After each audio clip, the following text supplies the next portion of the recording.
Welcome back students, welcome again. Board में आप चलिए देखिए क्या लिखा हुआ पा रहे हैं आज। Coordinate geometry class 10। ऑब्वियसली आज मैं आपको कोऑर्डिनेट ज्योमेट्री बताऊंगा। इसमें आपको पढ़ने हैं introduction of coordinate geometry, distance formula, section formula and area of triangle. ये टॉपिक्स आपके पहले से ही डिसाइडेड थे एनसीईआरटी में, लेकिन 2020, 21, 22 में ये जो टॉपिक है ये एलिमिनेट कर दिया गया है। तो आज हम लोग एरिया ऑफ ट्रायंगल को नहीं पढ़ेंगे, बाकी ये तीनों टॉपिक्स के बारे में जानेंगे। तो ये इंट्रोडक्टरी वीडियो है, यानी आपको हर चीज़ का मैं इंट्रोडक्शन दूंगा, हर चीज़ के बारे में आपको बताऊंगा। उसके बाद हम लोग नेक्स्ट वीडियो में क्वेश्चंस एक्सप्लेन करेंगे, ठीक है। तो सबसे पहले इंट्रोडक्शन। तो कोऑर्डिनेट ज्योमेट्री जो है आपका क्लास 9 से ही स्टार्ट हो गया है, लेकिन फिर भी थोड़ा सा मैं आपको बताता हूँ। जैसे ये प्लेन है, बोर्ड को हम लोग प्लेन कह सकते हैं। डेफिनेशन तो ये नहीं है, लेकिन आप मान सकते हैं इसको। डेफिनेशंस पे अभी हम लोग नहीं जाएंगे। तो क्या है कि प्लेन में किसी भी पॉइंट्स को, सपोज करिए ये इस एक पॉइंट है, इस पॉइंट को आपको बताना है। तो आप कैसे बताएंगे कि ये पॉइंट कहाँ है? चलिए हम लोग एक एग्जांपल लेते हैं कि मान लीजिए कि आपके कमरे में 2 पंखे लगे हुए हैं। आप इलेक्ट्रिशियन को कहते हैं कि एक पंखा जो है ख़राब है, उसको आप उतार दीजिए, ठीक है। तो इलेक्ट्रिशियन आएगा आपके कमरे में, स्विच ऑन करेगा, तो पता कर पाएगा कि कौन सा कमरे का फैन ख़राब है। लेकिन अगर करंट नहीं है तो ये पता करना तो मुश्किल हो जाएगा। आप इलेक्ट्रिशियन के साथ नहीं हैं, उसको आपने केवल इंस्ट्रक्ट कर दिया कि एक पंखा मेरा ख़राब है, उसको आप ठीक कर दो। अब इलेक्ट्रिशियन आया, वो तो अब डिसाइड नहीं कर पाएगा। तब क्या होगा कि आप बताएंगे कि कौन सा पंखा ख़राब है। तो आप क्या करेंगे, बोलेंगे कि आप जैसे एंटर करोगे, दरवाजे से एंटर करोगे, तो लेफ़्ट साइड में जो पहला पंखा है वो ख़राब है, ठीक है, या दूसरा पंखा है वो ख़राब है। इस तरह से आप बताएंगे। तो आप एक रेफरेंस देंगे उसको, आपका जो डोर है एंटर करने का, ठीक है। तो एक रेफरेंस पॉइंट होता है। तो उसी तरह से प्लेन को हम लोग, प्लेन में किसी पॉइंट को डिसाइड करने के लिए रेफरेंस देते हैं। क्या चीज़ का रेफरेंस देते हैं? लाइंस का। तो 2 लाइन हम ड्रॉ करते हैं इस तरह से। इस लाइन का रेफरेंस देंगे, ये हो गया वर्टिकल लाइन, और ये हो गया एक हॉरिजॉन्टल लाइन। तो इस दोनों लाइन से रेफरेंस देंगे कि वर्टिकल लाइन से कितना डिस्टेंस पे पॉइंट है और हॉरिजॉन्टल लाइन से कितना डिस्टेंस पे पॉइंट है। तो ये जो रेफरेंस लाइन होता है, इसको हम लोग कहते हैं कोऑर्डिनेट एक्सिस, और ये हो गया कोऑर्डिनेट प्लेन। तो एक्सिस के कारण, कोऑर्डिनेट एक्सिस के कारण ये प्लेन जो है 4 पार्ट में डिवाइड हो जाता है, और ये चारों पार्ट को हम लोग कहते हैं क्वाड्रेंट। तो ये सारे टॉपिक्स क्लास 9 के हैं। 10 में हम लोग ये चीज़ नहीं जानेंगे। 10 में एक्चुअली हम लोग को डिस्टेंस फार्मूला और सेक्शन फार्मूला जानना है। हम लोग आते हैं इंट्रोडक्शन पार्ट में, थोड़ा इसको जान लेते हैं। तो ये फर्स्ट क्वाड्रेंट कहलाएगा, ये सेकेंड क्वाड्रेंट कहलाएगा, ये थर्ड क्वाड्रेंट, और ये आपका फोर्थ क्वाड्रेंट। अब देखिए, जहाँ ये दोनों एक्सिस एक दूसरे को इंटरसेक्ट करते हैं, इसको हम लोग ऑरिजिन कहते हैं। इसको 0 या O से डिनोट करते हैं। एक ही जैसा होता है, आप इसको 0 बोलिए या O बोलिए, तो ये ऑरिजिन हो जाएगा। अब ये जो एक्सिस है, तो ये हॉरिजॉन्टल एक्सिस को हम लोग एक्स एक्सिस कहते हैं। लेफ़्ट साइड में एक्स डैश और राइट साइड में एक्स लेते हैं। और ये हो गया वर्टिकल एक्सिस, ऊपर हम लोग वाई लेते हैं, नीचे वाई डैश लेते हैं, और इसको वाई एक्सिस का नाम देते हैं। अब कोई भी पॉइंट ले लिए कहीं भी, किसी भी क्वाड्रेंट में, सपोज करिए ये एक पॉइंट है ए। अब ए पॉइंट का डिस्टेंस हम लोग वाई एक्सिस से यहाँ तक लेते हैं, और इसको हमने नाम दिया एक्स। और ए पॉइंट का डिस्टेंस एक्स एक्सिस से हम ये लेते हैं, और इसको नाम दिया हमने वाई। तो ये x और y जो हुआ, this is the x is the distance of point A from y axis and y is the distance of point A from x axis. ध्यान दीजिएगा, ये उल्टा हो रहा है, x y एक्सिस से डिस्टेंस और y x एक्सिस से डिस्टेंस, है ना। और इसको एक साथ कलेक्टिवली हम लोग कहते हैं कोऑर्डिनेट, कोऑर्डिनेट, ठीक है। फर्स्ट x को x कोऑर्डिनेट कहेंगे, या ये एब्सीसा भी कहलाता है, एब्सीसा।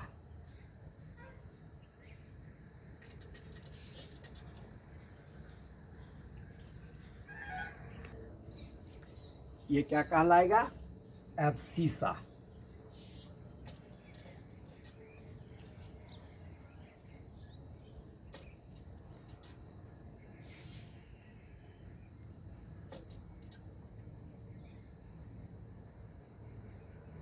एब्सीसा कहलाता है, ठीक है, कोऑर्डिनेट्स या एब्सीसा। अब ये y कोऑर्डिनेट्स हो गया, ये y कोऑर्डिनेट्स कहलाता है, y कोऑर्डिनेट्स, और इसको हम लोग ऑर्डिनेट कहते हैं, ऑर्डिनेट, ठीक है। तो ये तो था आपका क्या कहते हैं, थोड़ा सा कि पॉइंट्स किस तरह से होंगे। अब देखिए ये जो x एक्सिस और y एक्सिस में है, यहाँ पर इक्वल डिस्टेंस में हम लोग ये डिस्टेंस ले लेंगे। सपोज़ करिए ये 1, ये 2, ये 3, ये 4, इस तरह से हो गया। लेफ़्ट साइड में ठीक इसी डिस्टेंस पे हम लोग नेगेटिव लेते हैं, -1, -2, -3, -4, -5।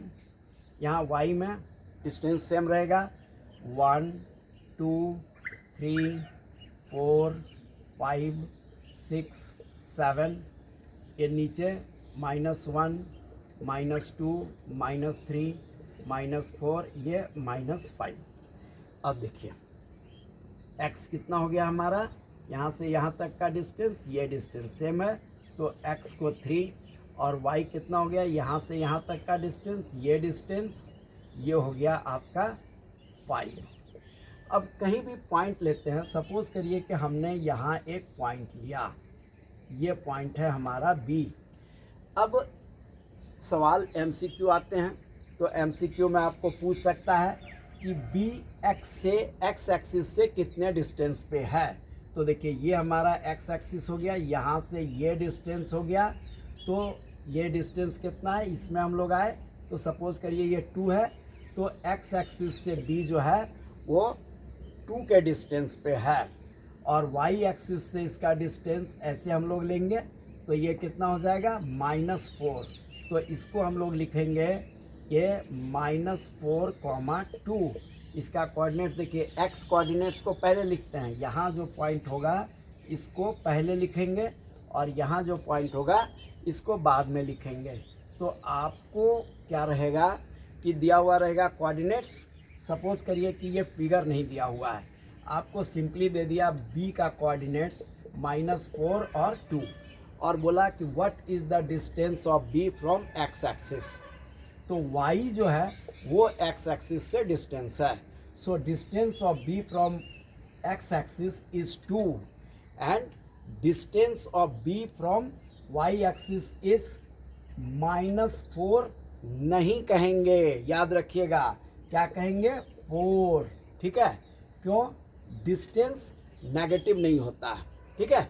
ये -4 मतलब लेफ्ट साइड में, और 2 पॉजिटिव मीन्स या तो ऊपर या राइट साइड में, ठीक है। तो इसका डिस्टेंस 4 कहलाएगा, लेकिन ये -4 लिखाता है, ठीक है। यहाँ से देखिए कितने सेगमेंट आए, 1, 2, 3, 4, तो डिस्टेंस 4 ही होगा, ठीक है। तो ये कुल थे क्या कहते हैं इसके इंट्रोडक्शंस। अब क्या है कि आप देख रहे हैं प्लेन में, यहाँ हमने कोऑर्डिनेट्स लिया 3, 5, यहाँ कोऑर्डिनेट्स -4, 2। इस तरह से जब आप थर्ड क्वाड्रेंट में कोऑर्डिनेट्स लेंगे, तो थर्ड क्वाड्रेंट में सपोज़ करिए कि हम लोग यहाँ एक पॉइंट ले लेते हैं, और इस पॉइंट का कोऑर्डिनेट्स देखिए क्या हो गया, C पॉइंट ले लिए, तो इसका -3, -3। यहाँ एक पॉइंट लेते हैं हम लोग, ये इस तरह से, ये सपोज़ करिए डी ले लिया, तो इस पॉइंट का कोऑर्डिनेट्स क्या होगा, ये 1, -2। ध्यान दीजिए अब क्या आ रहा है हमारे जो कोऑर्डिनेट्स आ रहे हैं उसके साइन को ध्यान देना है।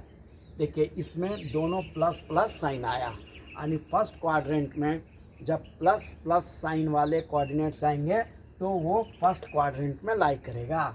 जब पहला यानी एक्स नेगेटिव आए और वाई पॉजिटिव आए तो वो सेकेंड क्वाड्रेंट का पॉइंट होगा, और थर्ड क्वाड्रेंट में एक्स और वाई दोनों नेगेटिव आएंगे, फोर्थ क्वाड्रेंट में एक्स पॉजिटिव और वाई नेगेटिव आएगा। तो ये तो क्वाड्रेंट्स के पॉइंट्स हो गए ऑलवेज, और क्वाड्रेंट एंटी क्लॉकवाइज चलता है, 1 2 3 4 ऐसे, इस तरह से नहीं, 1 2 3 4 एंटी क्लॉकवाइज, घड़ी के विपरीत दिशा में। अब कोई पॉइंट सपोज करिए कि यहीं पर है, एक्सिस पर है, देखिए यहाँ पर एक्सिस पे, एक्स एक्सिस पे हो सकता है, वाई एक्सिस पे हो सकता है, सपोज करिए यहाँ हो सकता है। तो ये मान लीजिए एम पॉइंट है, तो एक्सिस पे जब पॉइंट होगा तो जिस एक्सिस पे पॉइंट होगा उस कोऑर्डिनेट्स का कोई वैल्यू होगा, यानी अगर एक्स एक्सिस पे पॉइंट है तो एक्स का कोई वैल्यू होगा, यानी ये अगर यहाँ पॉइंट है तो ये 4 और y 0 हो जाएगा। अब हम y एक्सिस पे पॉइंट लिए, सपोज करिए ये m है, तो इसमें y का कोई वैल्यू होगा, y का वैल्यू क्या हो जाएगा 6, और x का वैल्यू 0 हो जाएगा। तो इसका कोऑर्डिनेट्स हो गया 0,6। ऑरिजिन बहुत इम्पॉर्टेंट है, ऑरिजिन का जो कोऑर्डिनेट्स होता है ये 0,0 होता है, दोनों x भी 0 y भी 0। तो this is all about the introduction of coordinate geometry. ठीक है, कोऑर्डिनेट ज्योमेट्री का ये एक्सप्रेशन हो गया। अब देखिए कोऑर्डिनेट ज्योमेट्री है क्या, ये तो मैंने बताना भूल ही गया।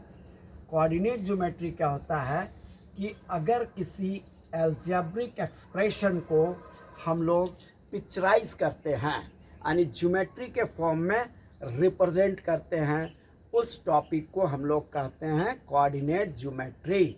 Algebraic expression represented in picture form या ज्योमेट्रिकल फॉर्म।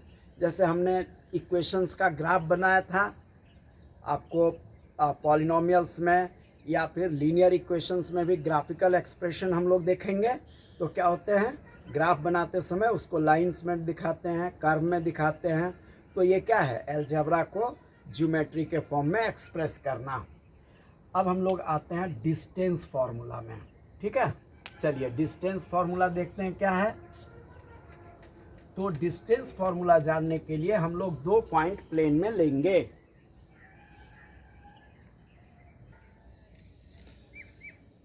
चलिए मैंने बोला डिस्टेंस फार्मूला, इसके लिए हम लोग 2 पॉइंट प्लेन में ले लेते हैं। ये मेरा y एक्सिस हो गया और ये x एक्सिस। ठीक है, ये ऑरिजिन। अब देखिए यहाँ एक पॉइंट है A और यहाँ एक पॉइंट है B। इस दोनों के बीच का डिस्टेंस ऐसे निकालना है। तो डिस्टेंस एक्चुअली हम लोग यहाँ से निकाल सकते हैं। सपोज करिए कि ये x है, तो इसका कोऑर्डिनेट्स यहाँ पर A का कोऑर्डिनेट्स ये x1 है और ये x2 है, और ये डिस्टेंस y1 है और ये डिस्टेंस y2 है। ठीक है, तो इसको हम लोग एक ट्रायंगल बना लिए, इस तरह से राइट एंगल ट्रायंगल बन गया। अब हम लोग AB का डिस्टेंस निकालेंगे। ऑब्वियसली देखिए AB square is equal to AC square plus BC square होगा। तो AC ये डिस्टेंस, यहाँ से ये पूरा डिस्टेंस लिए हम लोग, यहाँ से यहाँ तक का डिस्टेंस कितना हो गया x2, तो इसको हमने लिखा x2, और इसमें ये माइनस कर देंगे तो ये बचेगा, जो AC के इक्वल होगा, यानी x2 माइनस x1 का स्क्वायर। AC स्क्वायर मतलब क्या हो गया, x2 माइनस x1 का स्क्वायर। अब देखिए ये BC, ये और ये डिस्टेंस समान है, तो यहाँ से यहाँ तक का ये डिस्टेंस y2 है, उसमें ये डिस्टेंस माइनस करेंगे y1, यानी y2 माइनस y1, और ये स्क्वायर है तो इसको भी स्क्वायर कर दिए। तो y2 में अगर y1 माइनस करेंगे तो ये बचेगा, यहाँ से यहाँ तक का डिस्टेंस, और ये BC के इक्वल होगा। ठीक है, प्लस का साइन है तो प्लस हो गया। तो AB square is equal to this. अब सिंपली हम लोग अगर AB करें तो इसमें रूट लगाएंगे, तो under root x2 minus x1 का whole square plus y2 minus y1 का होल स्क्वायर। तो ये डिस्टेंस फॉर्मूला हो गया आपका। अब ये सारा डेरिवेशंस तो आपको जानना नहीं है, MCQ के लिए डेरिवेशंस का कोई ज़रूरत है नहीं, हमको ये लर्न करना है। अब मान लीजिए 2 पॉइंट आपको दिए हुए हैं, A एक पॉइंट दिया हुआ है, इसका कोऑर्डिनेट्स हो गया 0,4, B एक पॉइंट दिया हुआ है, इसका कोऑर्डिनेट्स हो गया 1,-3। तो बोला कि AB के बीच का डिस्टेंस क्या होगा। तो ये फॉर्मूला आपको याद रखने की एकदम ज़रूरत नहीं है, सीधे डिस्टेंस के लिए हम लोग लिखेंगे AB इक्वल टू पहले x का अंतर, यानी पहला कोऑर्डिनेट्स का डिफरेंस। तो या तो 1 में 0 माइनस करेंगे या 0 में 1 माइनस करेंगे, कोई फ़र्क नहीं पड़ेगा। ठीक है, तो चलिए हम लोग ऐसे करते हैं, 0 में 1 को माइनस करते हैं, 0 माइनस 1 होल स्क्वायर प्लस फिर y का डिफरेंस, यानी सेकेंड क्वाड्रेंट्स में सेकेंड क्वाड्रेंट का डिफरेंस। तो हमने बोला या तो 4 में -3 करेंगे या -3 में 4 को माइनस करेंगे, कोई फ़र्क नहीं पड़ेगा। ठीक है, किसी में भी माइनस कर सकते हैं आप। तो हमने यहाँ ले लिया, देखिए -3 - 4 का होल स्क्वायर।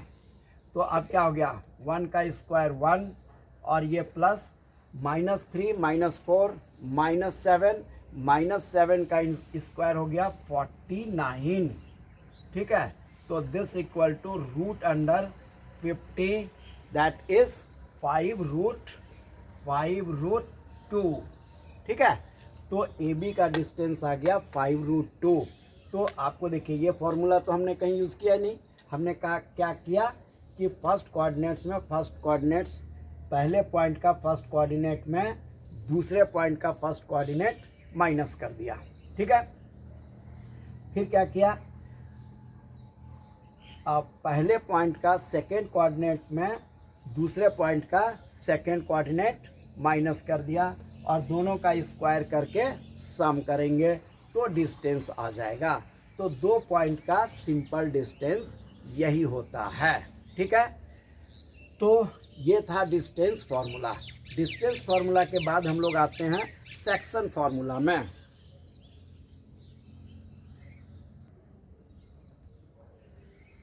चलिए सेक्शन फार्मूला हम लोग जानते हैं। तो सेक्शन फार्मूला जानने के लिए हम लोग क्या करते हैं, एक पॉइंट ले लेते हैं A, दूसरा एक पॉइंट ले लेते हैं B। ठीक है, और A का कोऑर्डिनेट्स मानते हैं x1, y1, और B का कोऑर्डिनेट्स x2, y2। इस दोनों को ज्वाइन कर दिए तो एक लाइन बन गया, यानी A और B पॉइंट को मिलाने वाला लाइन। इसी लाइन पे कोई एक पॉइंट है C, जिसका कोऑर्डिनेट्स है x, y। ठीक है, अब ये जो C है ये AB पॉइंट को ज्वाइन करने वाले लाइन को 2 पार्ट्स में डिवाइड करता है। इस दोनों पार्ट का कुछ रेशियो होगा, यहाँ से यहाँ तक का लेंथ और यहाँ से यहाँ तक का लेंथ अलग अलग हो सकता है, समान भी हो सकता है। तो दोनों केसेस में देखेंगे, अगर अलग अलग है तो यहाँ से यहाँ तक का डिस्टेंस अगर m है और यहाँ से यहाँ तक का डिस्टेंस अगर n है, तो इसका रेशियो m/n हो जाएगा। ठीक है, क्या होगा, m/n। तो अब ये कोऑर्डिनेट्स को, C के कोऑर्डिनेट्स को A और B के कोऑर्डिनेट के साथ हम लोग रिलेट करते हैं। इसी रिलेशन को हम लोग कहते हैं सेक्शन फॉर्मूला। क्या कहते हैं? Section formula, section formula.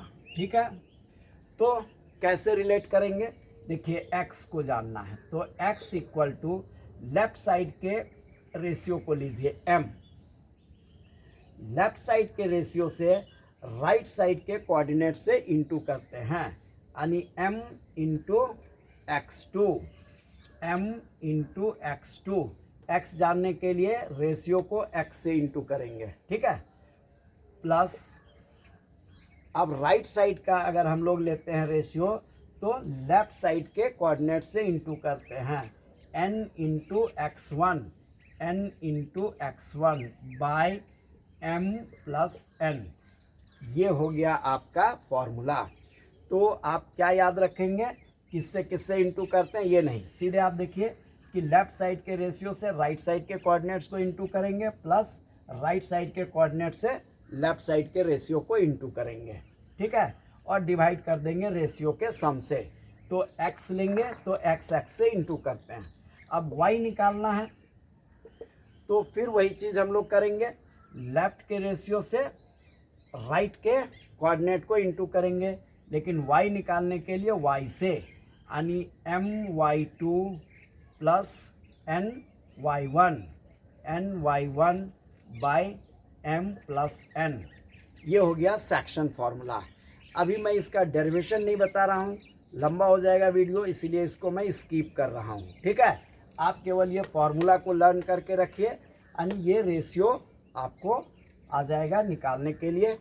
MCQ में तो डेरिवेशंस आते नहीं हैं, लेकिन हमने बोला कि ये पॉइंट्स समान भी हो सकते हैं, ठीक है। जैसे यहाँ से यहाँ तक का डिस्टेंस m लिया और यहाँ से यहाँ तक का डिस्टेंस n लिया, अगर ये दोनों बराबर हैं तो m और n नहीं लेकर के ये डिस्टेंस क्या हो जाएगा? 1 और 1 हो जाएगा। तो अगर यहाँ a और यहाँ b है और यहाँ पर c है, ये डिस्टेंस और ये डिस्टेंस दोनों बराबर है, यानी c जो है ये AB को ज्वाइन करने वाले पॉइंट का, लाइन का मिड पॉइंट है। अब A का कोऑर्डिनेट्स x1, y1 और B का कोऑर्डिनेट्स x2, y2 है और C का कोऑर्डिनेट्स x, y है, और ये रेशियो 1:1 है, ठीक है। तब देखिए फॉर्मूला सेम होगा, m के जगह पे 1 और n के जगह पे 1, तो 1 से किसी भी नंबर को मल्टीप्लाई करते हैं तो वही नंबर होता है, यानी x equal to x2 plus x1 by m plus n, यानी 1 प्लस 1 ये हो गया 2, और y equal to y2 plus y1 by 2। तो इसको हम लोग कहते हैं mid point formula, mid point formula, ठीक है। मिड पॉइंट फार्मूला मतलब क्या हुआ कि अगर कोई पॉइंट किसी दो पॉइंट को ज्वाइन करने वाले लाइन के बीच में हो, मिडिल में हो, तो उसका कोऑर्डिनेट्स जिस फार्मूले से निकलता है उसको हम लोग कहते हैं मिड पॉइंट फार्मूला। इसके अलावा कुछ हम लोग और फार्मूला देखेंगे जो इस पर बेस्ट है, चलिए उसको देखते हैं हम लोग।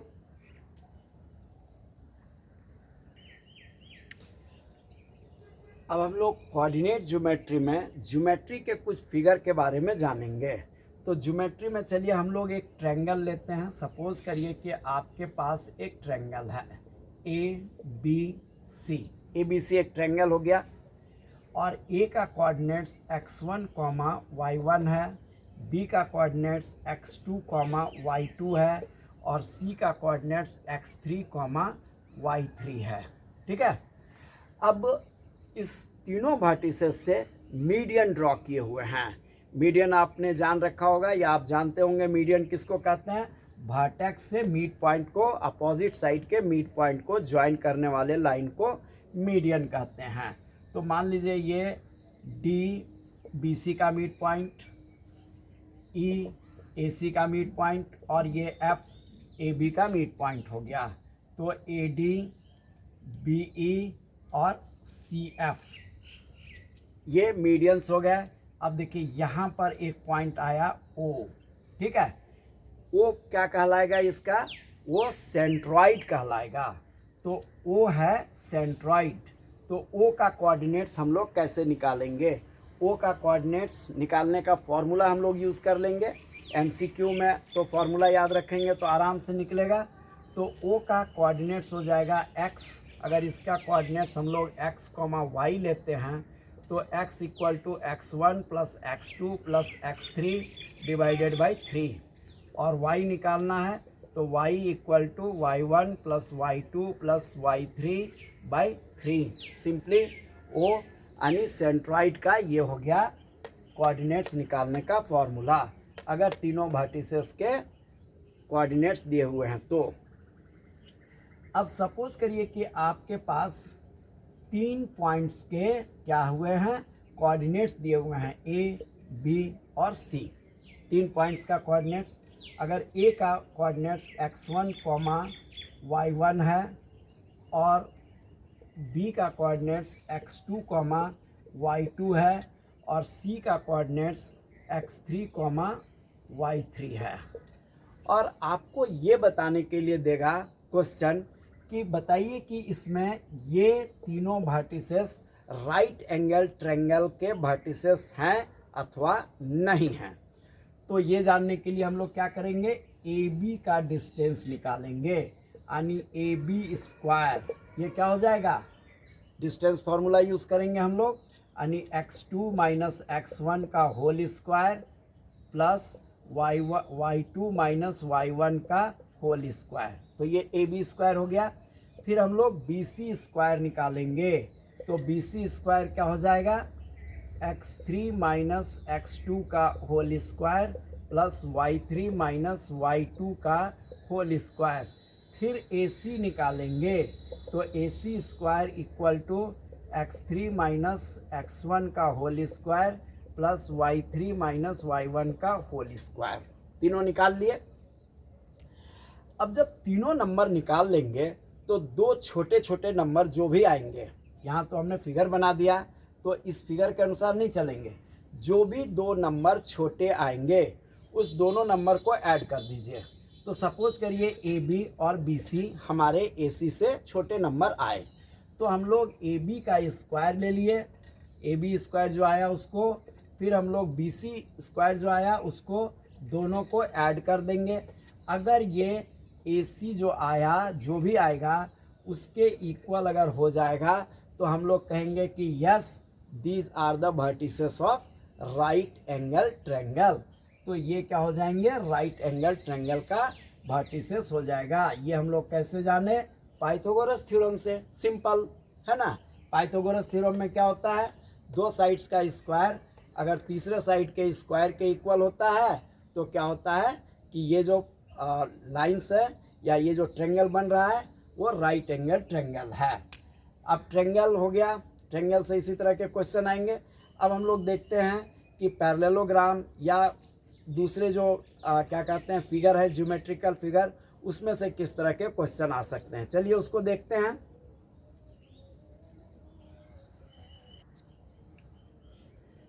अब आपको 4 पॉइंट्स के कोऑर्डिनेट्स दिए हुए हैं, जैसे कि चलिए ये पॉइंट्स हम फिगर में ड्रॉ करके लेते हैं। आपको तो केवल कोऑर्डिनेट्स दिए हुए रहेंगे, जैसे ए, इसका कोऑर्डिनेट्स कुछ दिया हुआ है, सपोज करिए x1 कॉमा y1, बी इसका भी कोऑर्डिनेट्स कुछ दिया हुआ है x2 कॉमा y2, और सी इसका भी कोऑर्डिनेट्स कुछ दिया हुआ रहेगा, सपोज करिए x3 कॉमा y3, और ये डी इसका कोऑर्डिनेट्स x4 कॉमा y4।